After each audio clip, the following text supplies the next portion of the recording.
like to read several books, get in contact with historians that are experts on the subject, and make a pretty serious video. And other times, I like to get completely unhinged and rant about some stuff that I think is funny. And by sometimes, I mean today, right now.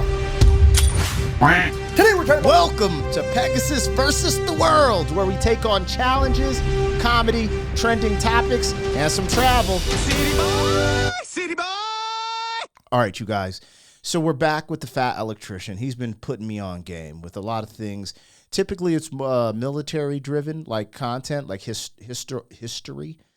However, he just answered a bunch of— I've been saying this on a bunch of my reactions. I'm like, oh, where does he blah, blah, blah, find this out? And I actually found a podcast from one of the homies DM me on Instagram, and I was checking it out, and they asked him that question, and he was saying he reads books. But right here at the beginning of this video, he answered everything specifically. It's like, sometimes I'll reach out to a historian.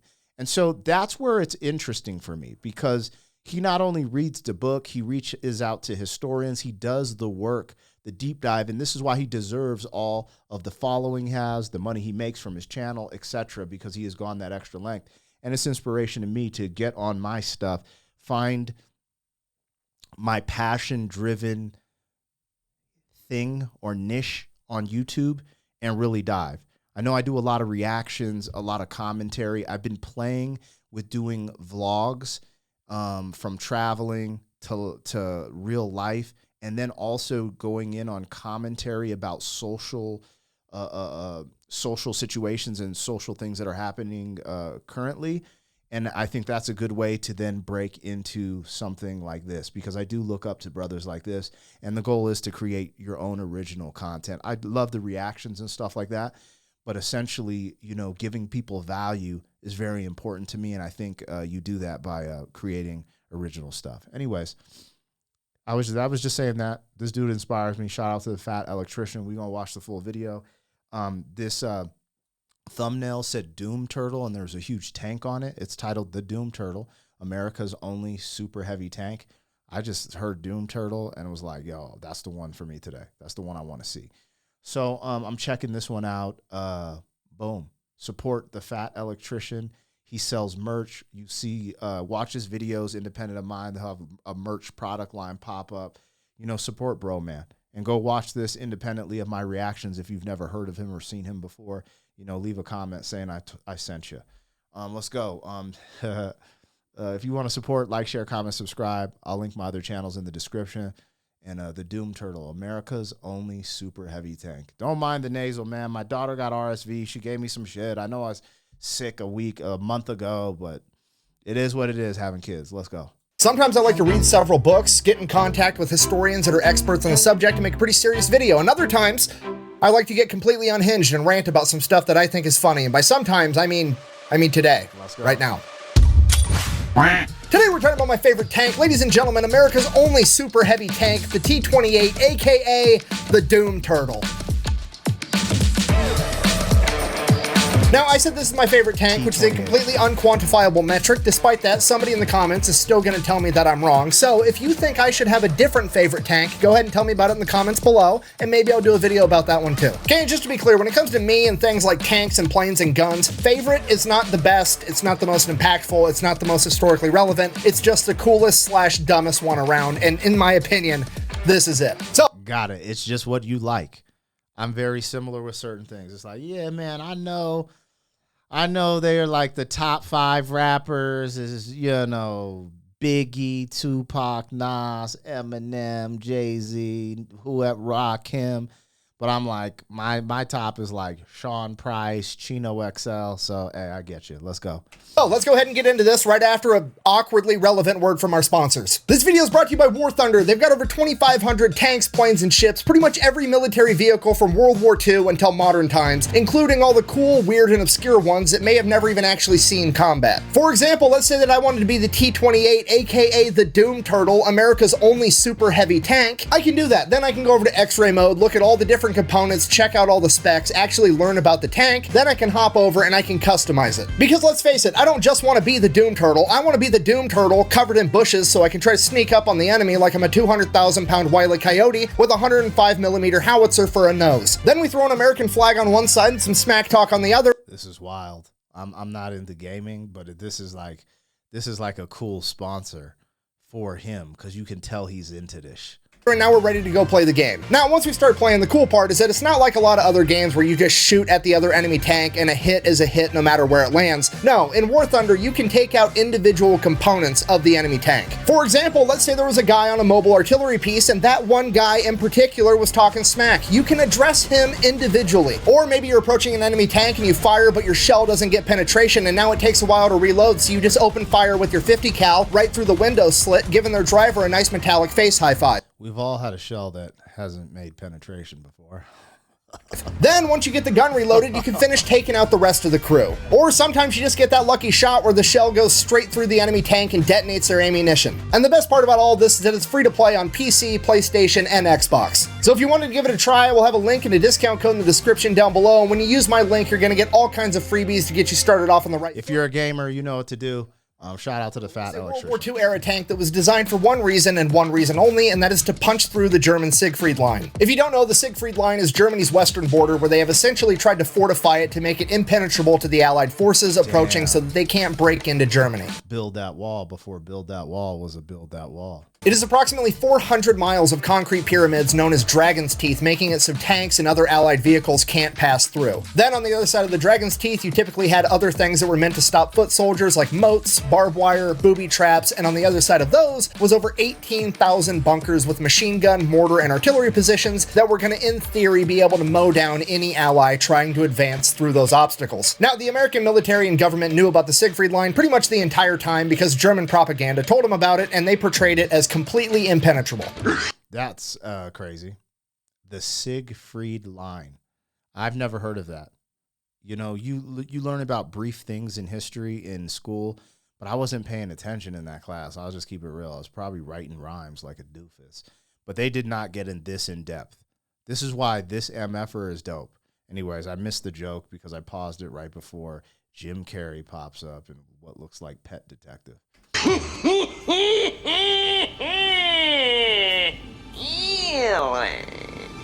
So the American military in 1943 is like, okay, we're going to come up on the Siegfried Line eventually. Let's go ahead and get a plan in the works on how we're going to address it once we get there. Now, clearly, that plan should not rely on tanks, right? I mean, that's kind of the Siegfried Line's entire MO. It was designed, built, and implemented with the sole purpose of stopping tanks. We should probably do anything other than use tanks, right? Wrong, completely wrong. American engineers got told the Germans built an impenetrable tank fortification, and they're like, fucking bet, we'll see about that. We're going to build a bigger, better tank that's going to drive right fucking through it.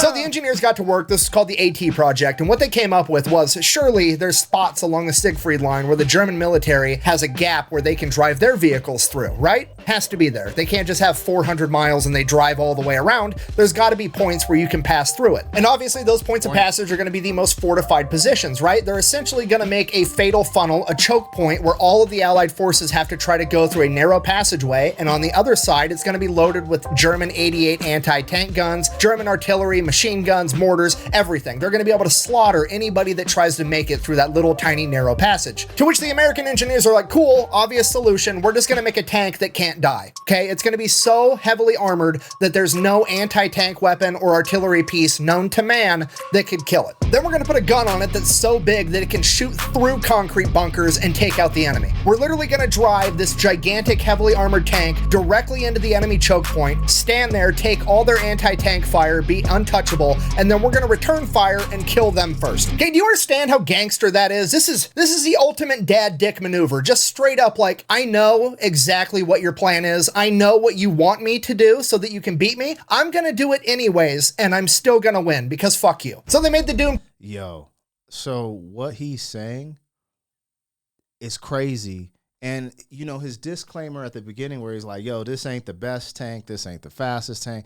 This, to me, is the coolest tank. Right there, what he just said kind of sold me. Like, is it not the best tank? Like, why not? Like, if it actually completed this feat, what we're going into, I mean, he covers shit that is just ridiculous, that I never imagined even being, like, I didn't even know this stuff, was happening or existed in real time. They're really good stories. Let's just see where it goes. Turtle, the T-28, America's only super heavy tank. This thing is 36 feet long, 10 feet tall, and 14 feet wide. It has 12 inches of armor on the front, and it's weighing in at 95 tons. Okay, approximately 210,000 pounds. Okay, the human mind can't comprehend how heavy this tank actually is. It literally weighs as much as a blue whale, which also isn't helpful because most people haven't seen a blue whale. Okay, so it's like, where's my calculator? Toyota Corolla is like 3,000 pounds. Okay, it's like 70 Toyota Corollas, okay? This entire thing is like an entire parking lot got a gun strapped to it, and now it's coming to kill the enemy. Speaking of gun, they went with a 105 millimeter gun, okay? That is field grade artillery. This is literally a howitzer that they strapped to the front of this metallic blue whale. Okay, if you're not picking up what I'm putting down, I'm trying to tell you this thing is basically the Norwal of death, all right? Which raises the question. Blue whales really weigh that much? I didn't even know that. What the no, really? That's crazy. Why on earth did they go with the Doom Turtle and not the Norwal of Death? Well, it's because this thing's slow as shit, which is really the downfall of this tank, because somebody basically said, hey, we're going to build a 200,000 pound tank, and then we're going to put the same V8 engine in it that the M4 Shermans have. Yeah, the Doom Turtle is rocking a 500 horsepower V8 Ford engine, okay? Just for the record. That is crazy. That's insane. Like, I just felt like a tank would have like 3,000 horsepower. I don't really know about tanks at all. I just would imagine it being so big and heavy.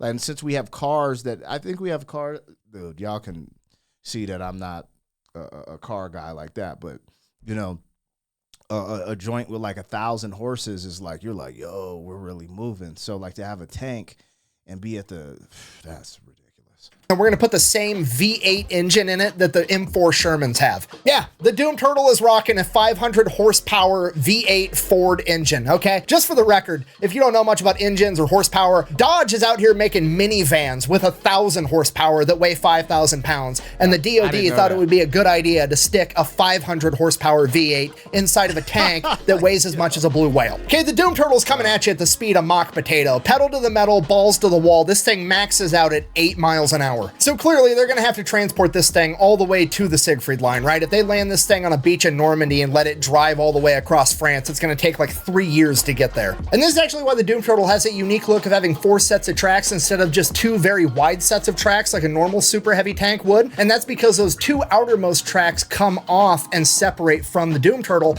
allowing it to be easier to transport, both because now the Doom Turtle isn't as wide and it comes apart in 3 separate chunks, making it all weigh significantly less than the original 95 tons. So they've got it all figured out, and by 1945 they start manufacturing these things. Originally they're planning on making 25 of them. They figure that'll be enough to punch through the Siegfried Line, but they build 2 prototypes first. So they get those prototypes built, then they're testing the first one, and the V8 engine that's trying to move 200,000 pounds obviously catches fire, burns out the entire inside of the tank. The entire thing is essentially a total loss. And while that was going on, the Allied forces managed to penetrate the Siegfried Line. How on earth did they do that without the Doom Turtle, you ask? Well, A, the Siegfried Line wasn't really all it was cracked up to be, according to the German propaganda. It definitely was not impenetrable. It was undermanned. It just wasn't as good as it was made out to be. So they just went and they sent out recon, and they found a couple of spots where they weren't well covered by like artillery and machine guns and booby traps, and then they just put a bulldozer out and pushed dirt over the top of the Dragon's Teeth and then drove right over the top, got behind enemy lines, and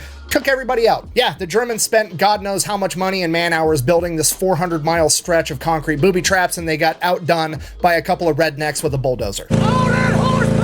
So because of that, the Doom Turtle simply just wasn't needed anymore, so they stopped the project. There was one surviving prototype. They gave that over to Aberdeen Proving Ground, and they used that basically as a giant weight to test transportation equipment because, well, it was the heaviest tank they had, and if it could move the Doom Turtle, it could move anything else, so they used it for that for a little while. Then, one day, somebody just parked it in a field, and everybody forgot about it. A little while after that, okay, he said a little while after that. Let's see where this goes. I was actually looking forward to the Doom Turtle popping off through that line.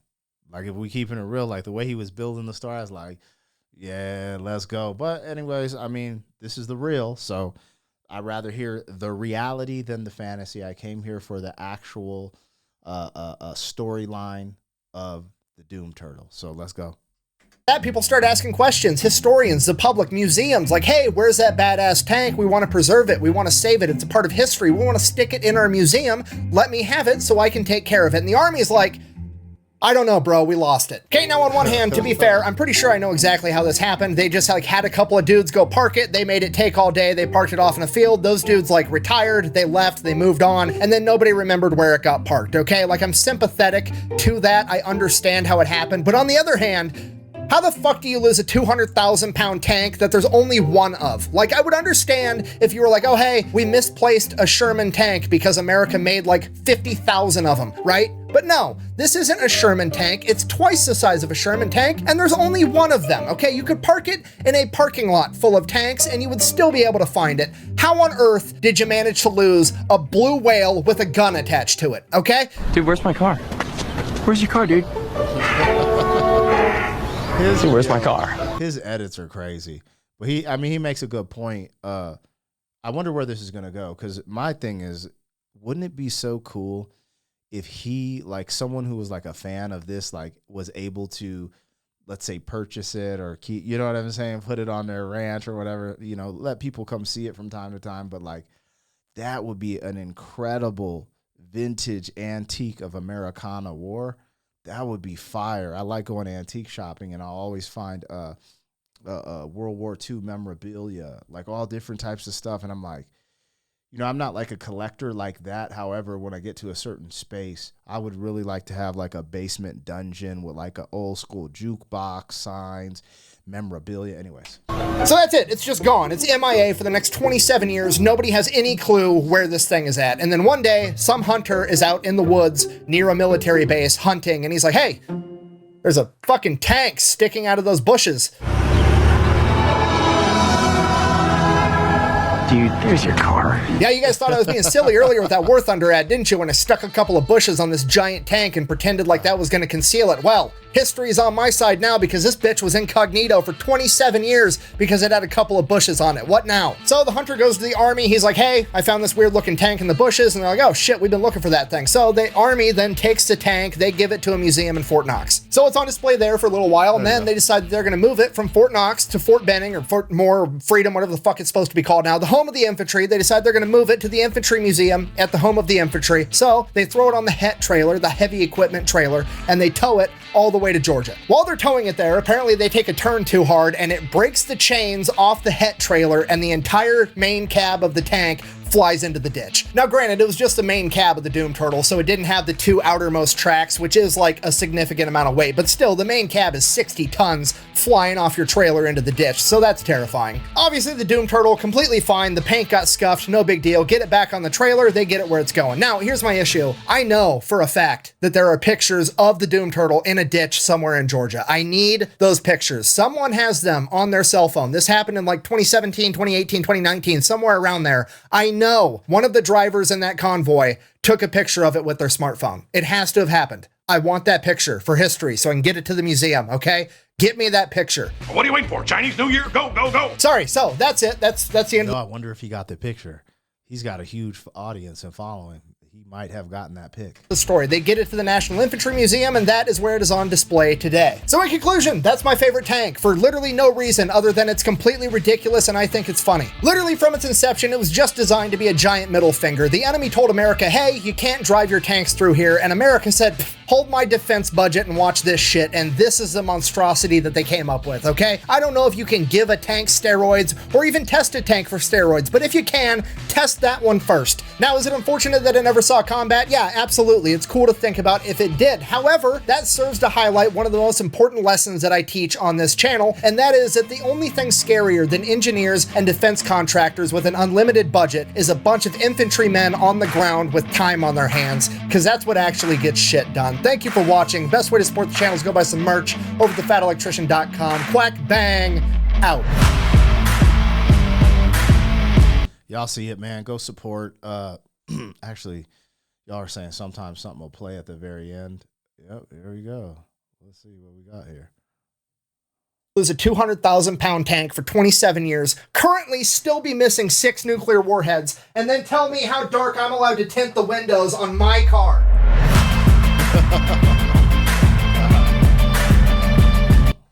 Let's go. Let's freaking go. That was the Doom Turtle, America's only super heavy tank by the Fat Electrician. I always feel weird saying that name, Fat Electrician. That's hilarious. make sure you're rocking with him on his channel. I'm just checking this stuff out with you guys. You know, I've actually got an outpouring of people that are like, yo, keep checking his stuff out. You'll love it. Even locally, at my mechanic shop, I'm really cool with my mechanics. We're always just chopping it up. And the homeboy was just like, yo, man, I seen your reaction to the Fat Electrician. You got to check this one out. So, you know, he told me check a couple out. So I'm going to try to peep game. Some of them are a little bit longer, but I'm going to peep some of those out too, because I like, he just has so much depth. And it also is inspiring me to go where I want to go. I did a video like this about stem cells that I'm releasing on my main YouTube channel, my music channel, the one with all my following, with not all, but like a big, you know, it's a bigger channel, right? And I edited it similar to this, like clips, you know, pictures and stuff like that. And I'm just going to keep doing it. And then eventually the goal is to be like able to have a channel where I'm just dropping original stuff. So that's going to be fun. I'm excited. Shout out to the Fat Electrician. Let's get it. Holla. City boy, city boy.